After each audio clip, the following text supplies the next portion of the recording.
You're lying on a gurney staring at a ceiling of flickering fluorescent lights. Maybe that's happening tomorrow. Maybe it's next week. But right now, in this moment, there is a cold, gnawing sensation in the pit of your stomach. It's fear. You're terrified. And I know exactly why. It's not the surgery itself that haunts you, it's the loss of control. It's the idea of handing your entire existence over to a stranger while you descend into a void where you can't fight, you can't scream, and you might not even remember who you are. Most hospitals give you a brochure. They give you the sanitized, prepackaged version of the truth. They tell you that you'll go to sleep and wake up refreshed, but you and I both know that's a lie. General anesthesia isn't sleep, it's something much closer to death. It is a chemically induced coma where your most basic human functions are hijacked by a machine. I'm Dr. Michael Kent. For 15 years, I have stood at the head of the operating table. I have chemically eliminated the consciousness of thousands of people, and I have fought to bring every single one of them back. I've seen what happens in the gaps of your memory. I've seen the moments where the line between life and death becomes so thin it's almost transparent. Today, I am stripping away the hospital curtain. I'm going to tell you exactly what happens to your brain, your body, and your soul when we turn you off because you deserve to know the truth before you close your eyes. Let's start with the ghost story that keeps you awake at night, the one question you're too scared to ask your doctor because you don't want to sound crazy. Will I wake up while they're cutting into me? It has a name, anesthesia awareness, and I'm not going to sit here and tell you it's impossible. It's not. It happens. But before your heart rate spikes, I want you to look at the forensic reality of it. We estimate it occurs in about 1 to 2 cases out of every 1,000. That's a fraction of a percent. Statistically, you are more likely to be struck by lightning while holding a winning lottery ticket than you are to experience true awareness during surgery. But for those 1 or 2 people, the reality is a psychological horror film. They describe a sensation of being locked in.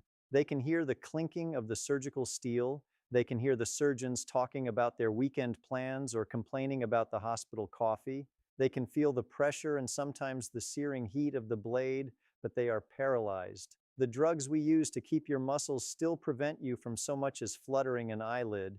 You are a conscious mind trapped inside a dead weight, screaming in a vacuum. We have monitors for this. We track the electrical noise in your brain, something called a BIS monitor, to make sure you stay in the deep basement of unconsciousness. We dose the medications with surgical precision based on your height, your weight, and your history. But medicine, despite all our machines, is still a human endeavor. It isn't perfect, and that is the first truth you have to accept. When you go under, you are stepping onto a bridge that we built, but a bridge that spans an abyss we still don't fully understand. Think about the room for a moment. If you've ever been in an operating room, you know it's cold, it's always freezing. There's a medical reason for that.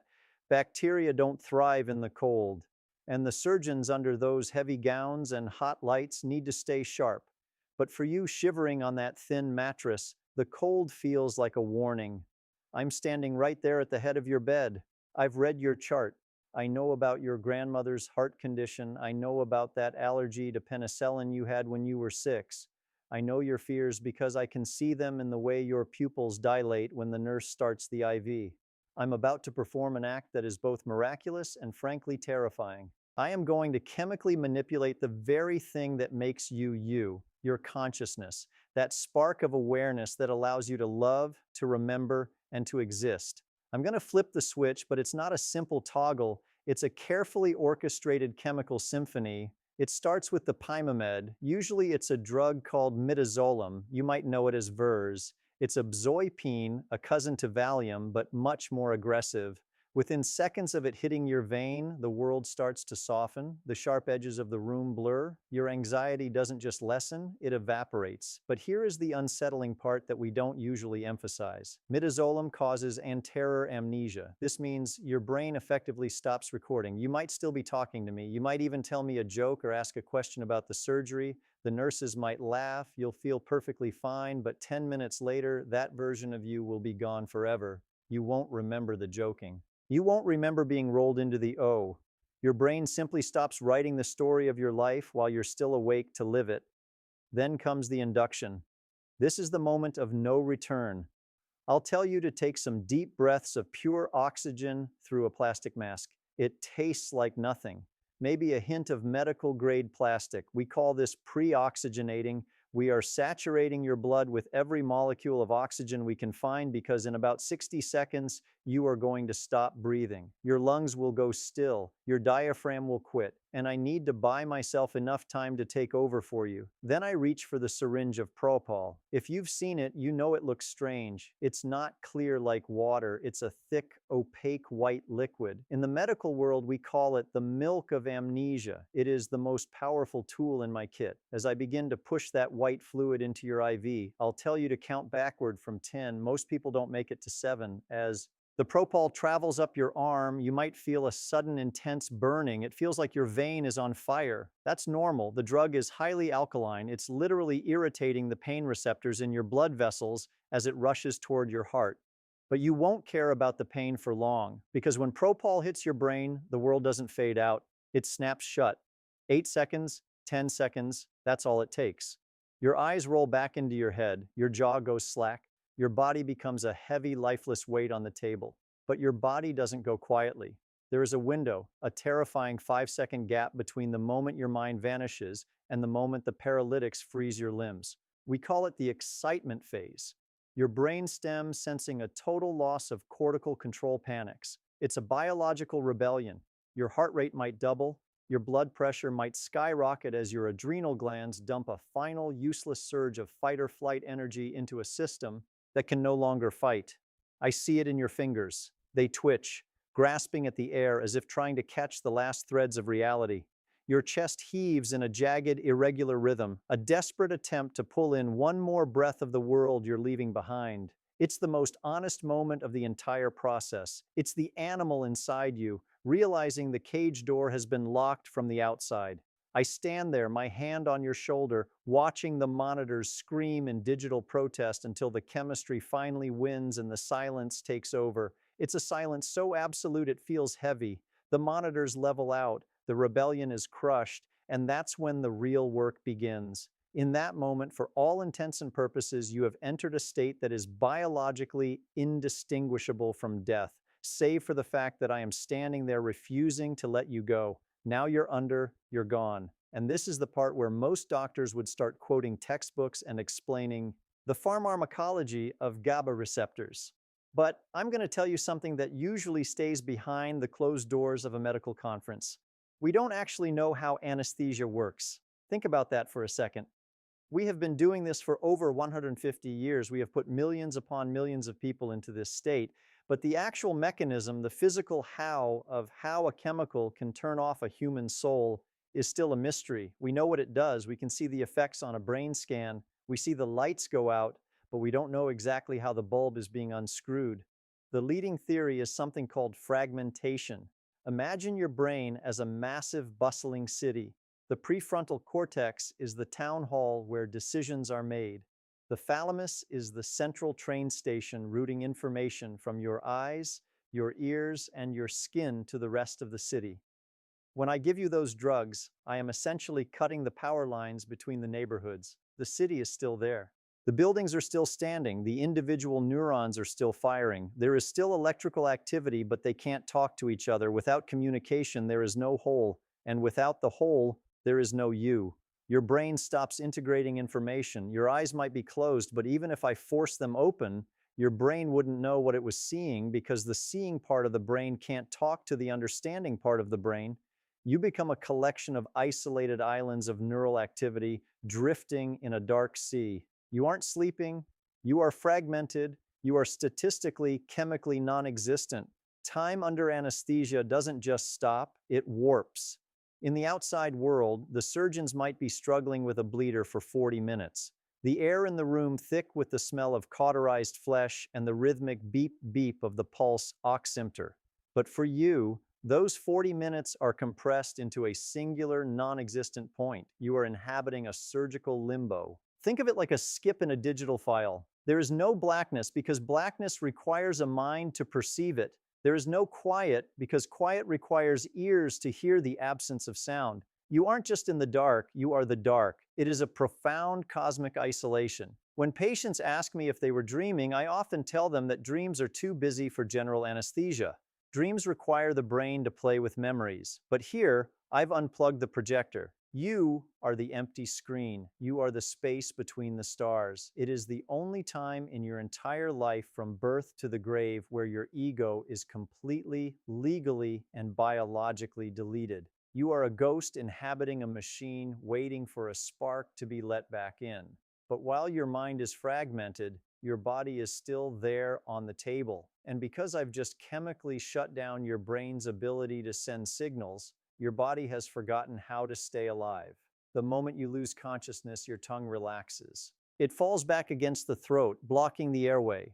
Your diaphragm, that big muscle under your ribs that pulls air into your lungs, just quits. It's waiting for a signal from the brainstem that is never going to come. Within seconds, your oxygen levels would begin to plummet. Your heart would start to strain. Your skin would turn a ghostly mottled blue. This is where I earn my keep. I place a clear plastic mask over your face. I use my left hand to tilt your jaw back. It's a specific maneuver we call the triple airway maneuver to open that passage. With my right hand, I squeeze a black rubber bag. I am literally breathing for you. I am watching your chest rise and fall. I am looking at the monitors, watching the green line of your oxygen saturation. I am the bridge between you and the end of your life, but I can't hold a mask on your face for a 6-hour heart surgery. I have work to do, so I have to perform what we call intubation. And if you saw this in a movie, it would look like an assault. I take a lingoscope, a curved stainless steel blade with a bright LED at the tip. I insert it into your mouth, sweep your tongue to the side, and lift. I am looking for your vocal cords. They look like two pearly white strips of tissue shaped like a V. Once I see them, I thread a plastic tube, the endotracheal tube, straight through those cords and into your windpipe. I inflate a tiny balloon at the end of the tube to seal it off so no stomach acid can get into your lungs. Then I connect you to the ventilator. That whoosh hiss sound you hear in hospital dramas, that's the sound of a machine taking over your most basic biological right.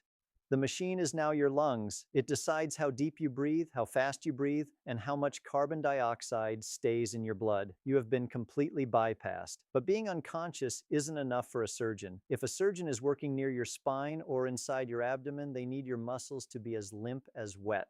Noodles, even an unconscious person has reflexes. If the surgeon's knife touches a certain nerve, your leg might twitch. Your abdominal muscles might tense up. That's a disaster when someone is holding a scalpel. So I give you a paralytic, something like rocuronium. This drug is a direct descendant of the poison used on the tips of arrows in the Amazon rainforest. It travels to the junction where your nerves meet your muscles and it plugs the receptors. Your brain can scream all it wants for your hand to move, but the message is blocked at the gate. At this point in the surgery, you are a physiologic ghost. You are unconscious. You are paralyzed. You are being breathed by a bellows. Your heart is only beating because I am carefully managing the chemistry of your blood. If I walked out of the room right now, you would be dead in less than 5 minutes. I want you to feel the weight of that. When you see your anesthesiologist in pre-op and they're checking their watch or looking at their clipboard, understand that they are the person who is about to take your life into their hands and hold it there perfectly still for as long as it takes. Now the surgery begins. The lights are bright, the music is playing, surgeons love their music, and the room is a hive of activity, but I am in a different world. I am sitting at the head of the bed behind a blue paper drape that separates the sterile field from the unsterile world. I am not just watching you, I am listening to you. Every beat of your heart is a tone on my monitor. I can tell by the pitch if your heart rate is climbing. If it climbs, it might mean you're starting to lighten, that your brain is sensing the pain of the surgery even if you can't feel it. I turn up the gas. I'm using sevoflurane now.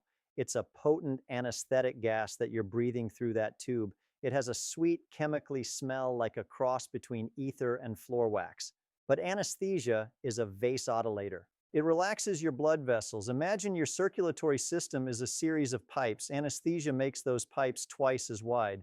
Suddenly the pressure inside those pipes drops. Your blood pressure tanks. If it goes too low, your kidneys fail, your brain doesn't get enough oxygen, you have a stroke on the table. So I'm constantly dialing you in. I give you a hit of ephedrine to squeeze those pipes back down. I give you a liter of cold saline to fill the volume. I'm watching your pupils. Are they dilated? That's a sign of stress.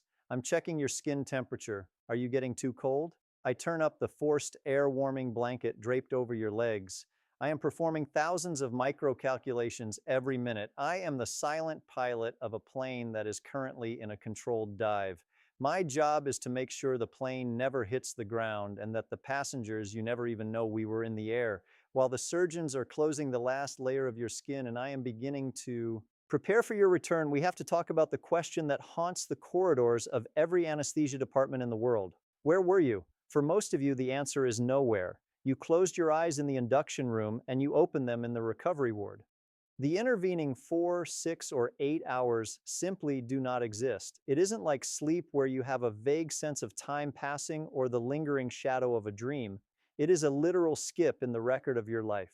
But for some, the void isn't empty. I've had patients wake up and tell me things that defy every medical textbook I've ever read. I'm a man of science. I believe in data, in chemistry, and in the electrical laws of the heart. But I have stood by the bedside of people whose hearts had stopped, clinical death under anesthesia, and I have heard them describe things they couldn't possibly know. I remember a man, 64 years old, undergoing a routine bypass. His heart went into a lethal rhythm, then stopped. For 8 minutes, he was dead.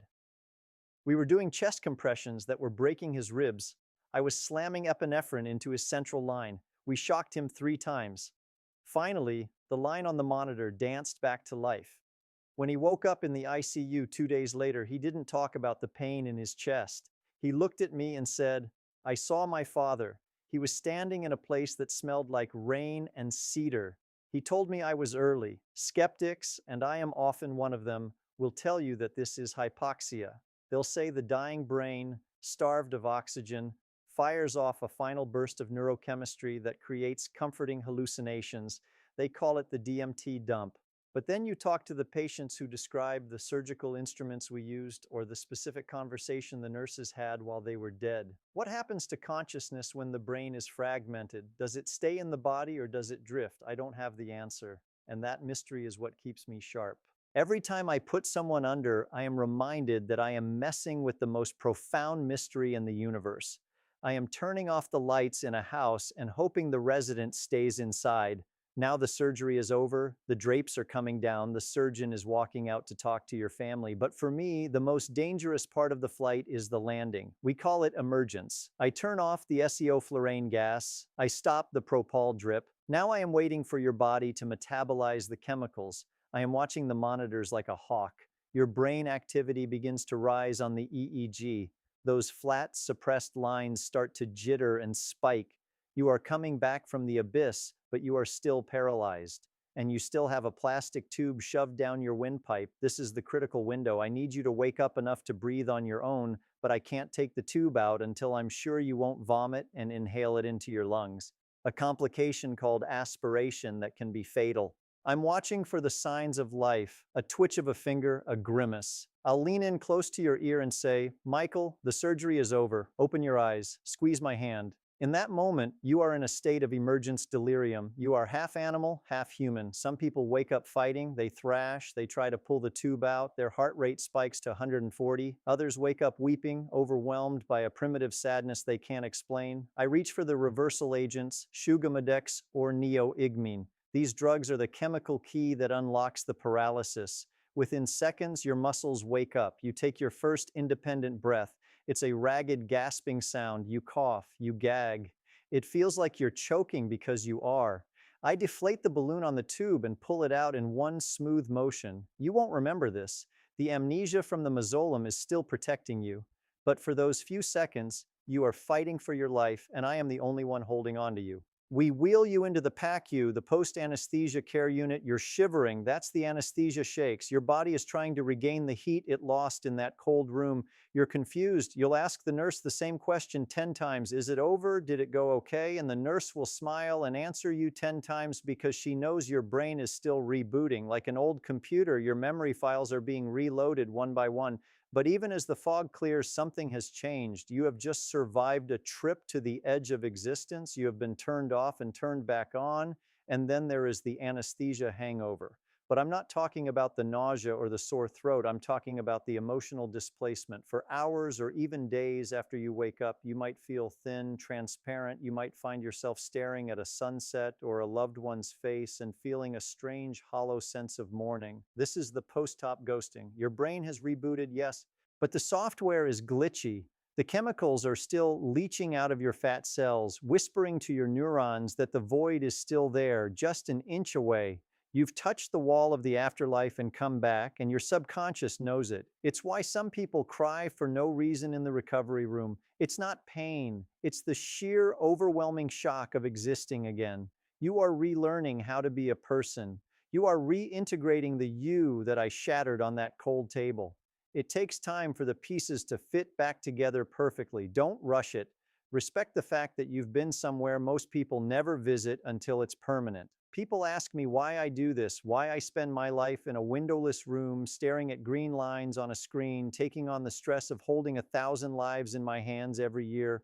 I do it because of the moment you wake up. I do it because when I see that spark of recognition in your eyes, when you realize you're alive, that you made it back from the void, I am reminded of how precious that spark is. We take consciousness for granted every single day. We walk, we talk, we love, and we think it's just normal. But I know the truth. I know how easy it is to take it away with 200 meters of a white liquid. I know how fragile the connection is between your spirit and your body. So when you go under anesthesia, don't just think of it as a medical necessity. Think of it as a testament to the miracle of being alive. Know that while you are gone, someone is watching over you with a devotion you will never see. Someone who respects the mystery of who you are. You're going to be okay.